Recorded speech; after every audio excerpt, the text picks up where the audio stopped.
Täna siis Kulvilohus me oleme Rallycrossi treeningpäeval, mis tegelikult on ka siis Rallycrossi tulevikutähe esimene ametlik suurem treeningpäev, kus võistlejad on kohal, tutvuvad tehnikaga, tutvuvad rajaga, tutvuvad olukordadega, kuhu nad peavad sattuma ja kuhu nad arvatavasti võistlustel satuvad.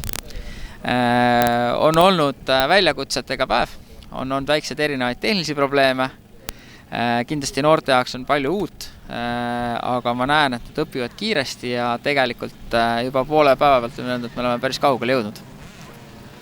Sun pojal on motosport alati meeldinud, et eelmise aastal tegime tavakarti proovisime ja käime võistlemas ja hakkad tekitama noore närvipinget, et pigem mina pooldan, et oleks selgene asi.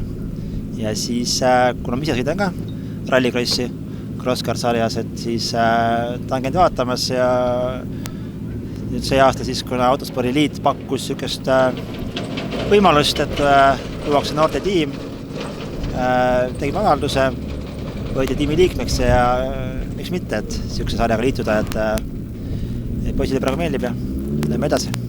Noorte poistega on turvalisus A ja O, et see peab pihta hakkama, et õpetama neile, et kui midagi just juhtub, et see gaasi oskab igaüks panna, sõita võib-olla kiiresti, aga just on ekstreem olukord, kui midagi juhtub, et kas käid üle pea, läheb midagi põlema, juhtub mingi avarii, et mis siis just teha, et see peaks olema selge ja siis sealt juba edasi, et käiguvahetus ja sealt juba tuleb see kiirus et alguses mina ikkagi arvan, et esimene aasta ei ole see kiirus kõige tähtsam, et on vaja samm-sammult minna ja siis juba näha, et kes on sõitja, kellel on annet ja nii edasi.